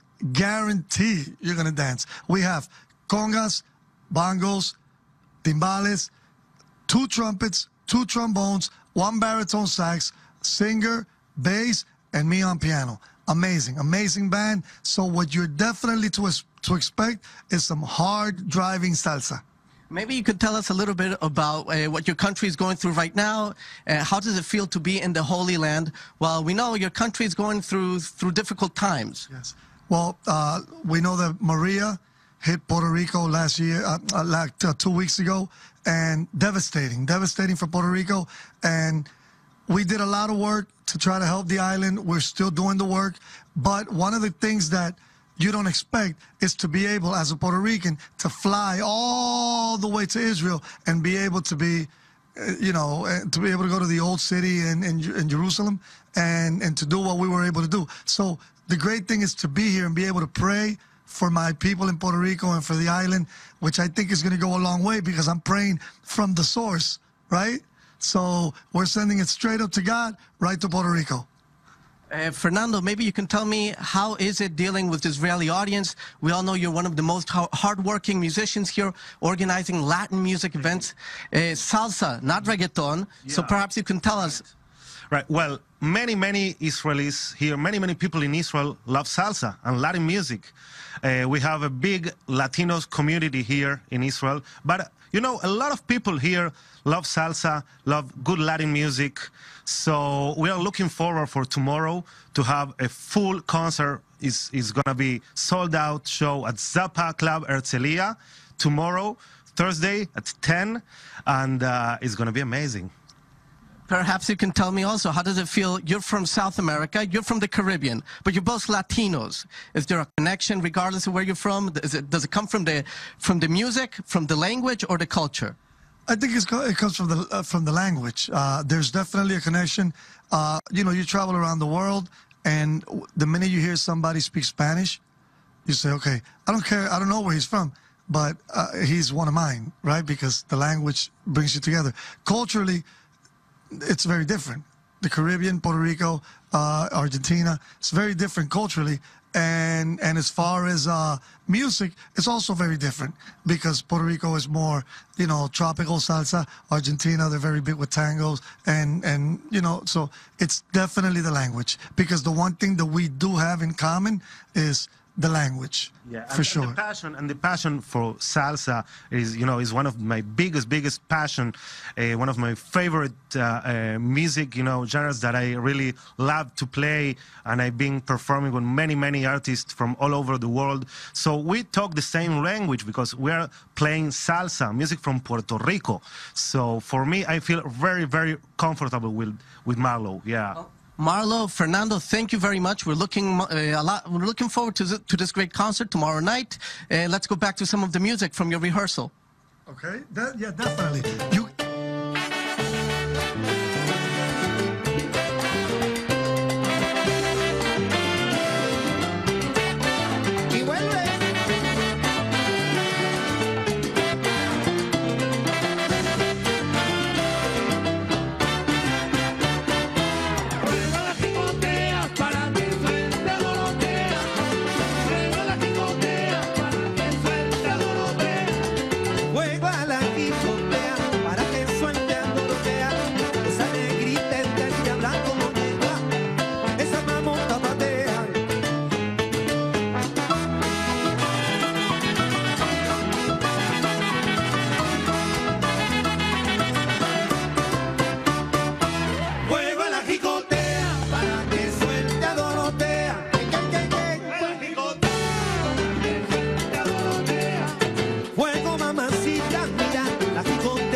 I don't know about you, but that got me dancing in my seat in the studio. Still to come.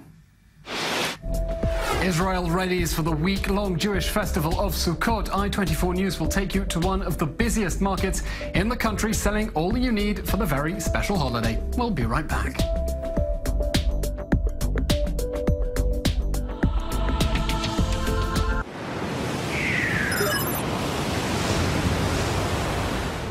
Every stone, every street, every scar tells the story of Israel. A place that speaks to the souls of Jews, Christians, and Muslims alike. Changed by time and conflict, its magic still echoes in the hearts of its people. Watch Holy Land Uncovered every Sunday at 11 a.m. only on I24 News. Unflinching, opinionated. Weeknights, David Schuster and Michelle McCory bring you analysis, interviews, and opinions that connect us to the Middle East and the world. Watch Crossroads, weeknights beginning at 6 p.m., only on I24 News.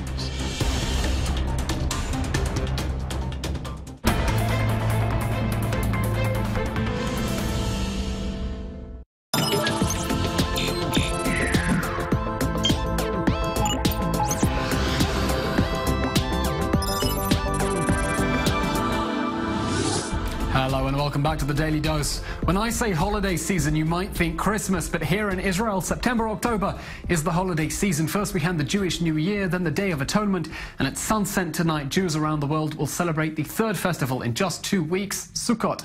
So what is the week-long Feast of Tabernacles all about? Here's a very brief introduction to that ancient festival.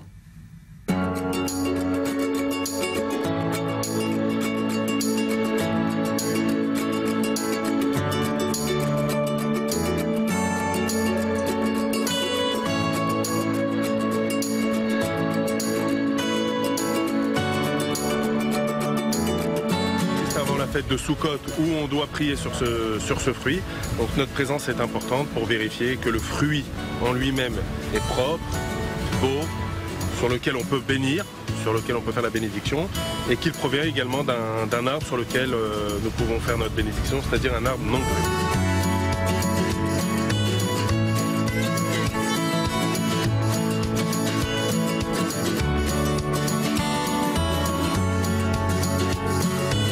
המינים, אני בדרך. עכשיו אנחנו מסיימים לבנות את הסוכה, קונים 4 המינים, בשמחה גדולה.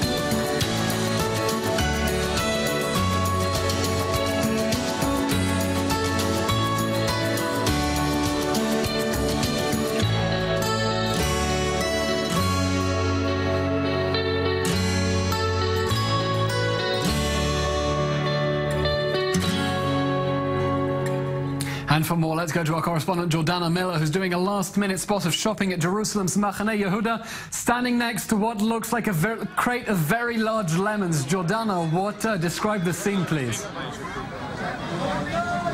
That's right. I'm here at a marketplace where everybody's buying the items that they will need to celebrate the holiday of Sukkot. These citrus fruits, or this is called an etrog, and it's a central part of the service in synagogue where people will be going to pray during this holiday. Now, this holiday is very special. Israelis, Jews, all over the world go out and live. Basically, they eat. Some of them even sleep in these outdoor huts. And that is supposed to remind us of what it was like to be in the desert when, you know, the biblical narrative is that we were dependent on God. This is supposed to take us out of our comfort zone. Here in Israel, the security has been beefed up after last week's deadly Palestinian shooting attack where 3 Israelis were killed. Now, this time around, Israel will seal the Gaza Strip and the West Bank for not just the 8-day holiday, but also the following Sabbath. Now, we talked to a lot of people here as they get ready for the holiday. Take a listen to what some of them had to say.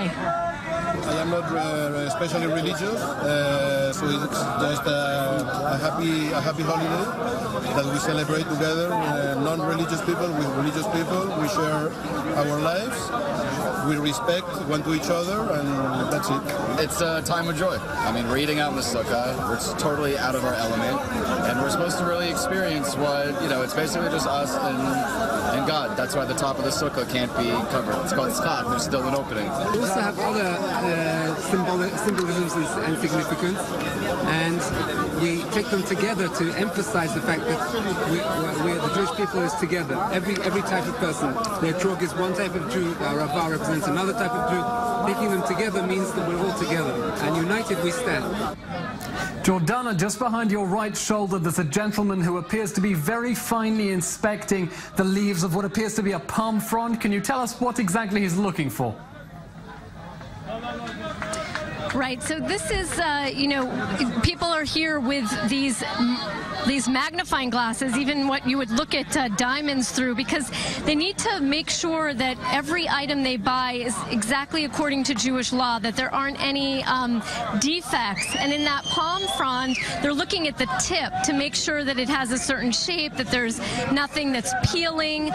That's important because, again, there are 4 different elements that are brought together in the service, and it has to be perfect, otherwise you won't be really fulfilling the commandment of this holiday. So Jews here very particular, looking at every single little thing on these fruits and on these palm fronds, and as well as there's also myrtle that is used in this holiday, and there's a lot of different interpretations that these different 4 spices represent the different 4 kinds of Jews in the world, and that on this holiday we bring them together as a sign of unity.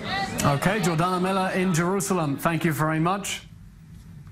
And that brings us to the end of today's show. Thank you very much for watching. I'm Eylon Levy, stepping in for Jeff Smith. It's been a pleasure as always. You can follow more from us here at I24 News, online, on Facebook and on Twitter. There you can follow from all of our anchors and correspondents, each in their respective fields, to gain their insight about what is moving the Middle East and the entire world. We're taking a short break for the Jewish festival of Sukkot. When we come back, Jeff Smith will be back in the seat with all our correspondents and top guests.